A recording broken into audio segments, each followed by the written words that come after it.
Hello, it's Monty. Welcome back to the channel. So today I wanted to show you guys um, a little trick about stamping.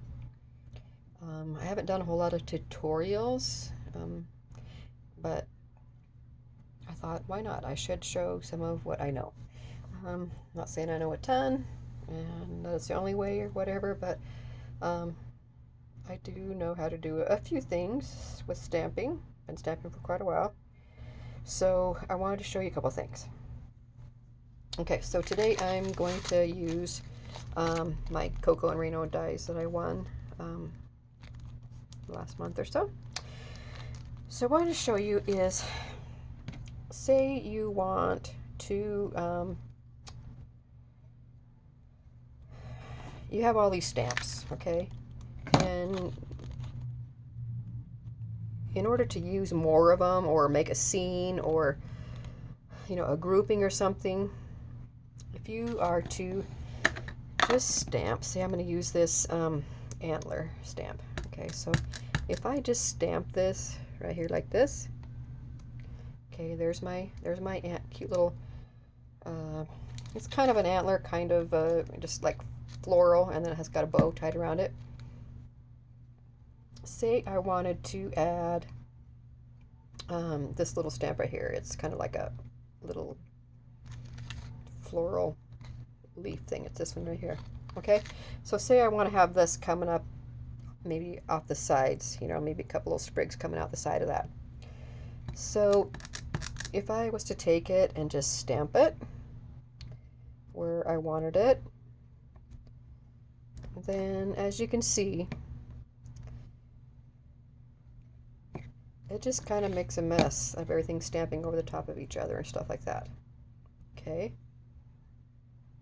so here's what you do if you want to use more than one stamp and you want to layer or make like a little scene one behind the other, that kind of thing. Okay, so what I'm going to do, and this is just 80-pound cardstock, white cardstock, and I'm using black ink because I figured that would show up best for the tutorial. So anyway, so what I'm going to do is stamp my little bow arrangement thing there again. Stamp it down. Okay, now what I'm going to do is I'm going to stamp my little bow arrangement again, and this time I'm going to stamp it on just some copy paper. Okay, just a little thin, lightweight is the best because it's going to be easiest to cut out. So I'm going to cut around that. Okay, and depending on where you're going to put your items, this is a pretty intricate little cut, little stamp. So if I was going to put something like back up behind here, this would be a lot of little fussy cutting. But since I'm going to put mine like coming out right down here by the bow, I'm just going to trim it out real close by the area that I'm where I'm going to stamp my stamp. If I was going to put something up behind here, I'd have to do all that real intricate too. But I'm not for this tutorial, so let me show you what it is. So I stamped it and I cut it out. Okay, so here's my cutout. And I didn't see how I just kind of went around overall because I'm not going to stamp anything back up in here. So I'm not worried about that area. I just kind of got close to all these, to the little bow, and got, you know, even my little bow tails and everything cut out nice and neat. And then I'm going to take just like a little bit of tape, just a tiny little amount to just hold my little, this is called a mask. So here I'm masking.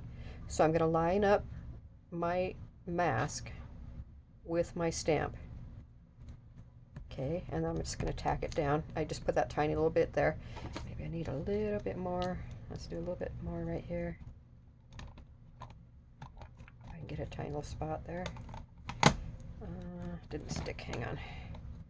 Just need a tiny little bit. It's hard to get it come off the tape runner for just that tiny little bit. Okay, so I think I got it down now. Okay, so there's my mask covering up my design. Okay, so now what I'm going to do is I can ink up this floral or leaf thing or whatever you want to call it. And I'm going to stamp it where I want it. And I want it to kind of be like coming out from behind the bow. So I'm just going to take my stamp and I'm going to stamp it right where I want it. Okay. So I'm going to stamp it right there. Okay, and it's on top of that little mask. Okay, so don't, looks like a mess right there, but it's not. Just watch and see the magic. And so I'm going to do another one. I'm going to make it coming out, say, like maybe right here. I think I might have moved my stamp and I kind of rolled it. Okay, but I still got it. Just, you know, so you get the idea. So there's my stamps, okay? And you can see right there where my mask is. It's pretty much a mess. That's what it would look like if you were trying to do this and layer up these stamps, you know. And believe me, when I first started out, I tried to like get it as close as I could and stuff. It never works. So anyway, now the magic happens. You pull off your mask.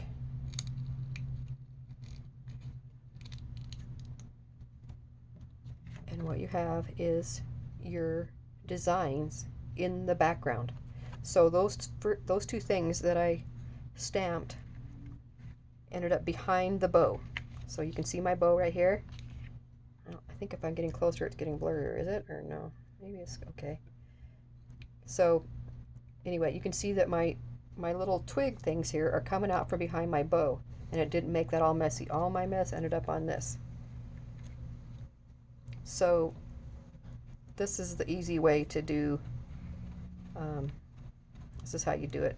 And you just kind of roll off your, roll off your tape. So make sure you do like a tape, not a glue. Okay, and you just roll off your thing. I have a little eraser, but I didn't get it out. So anyway, so now I have a real pretty little arrangement there that's not all messed up because I've tried to,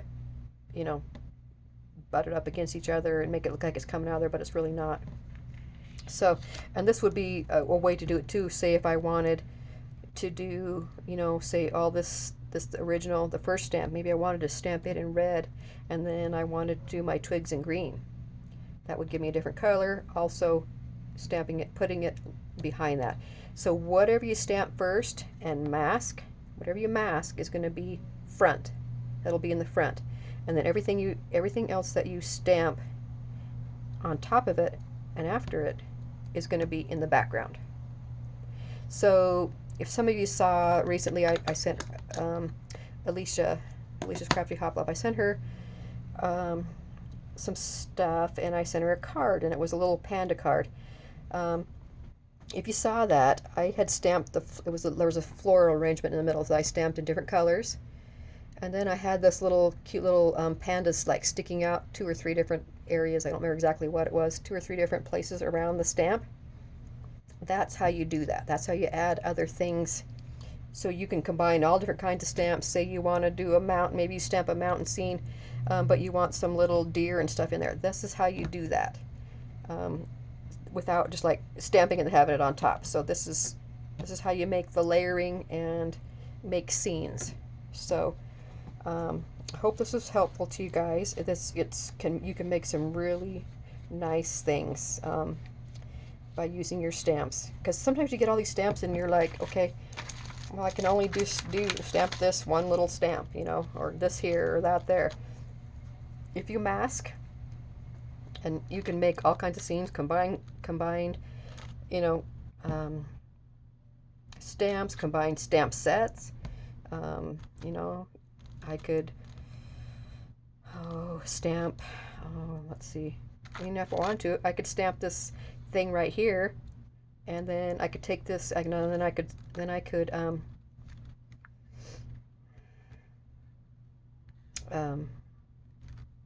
And I could have this word like over the top of it. So all different kinds of things you can do. You can stamp like say a fence, and you want a little animal climbing over the fence or something.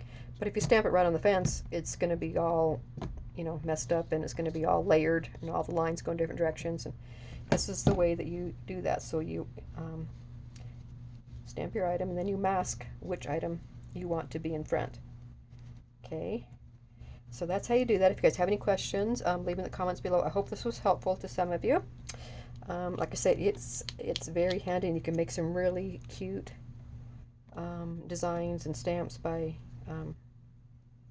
using masking to stamp up, you know, to layer up your stamps and make some cute arrangements. So now I could have stamped these in different colors. I could color this up with some colored pencils or markers or whatever.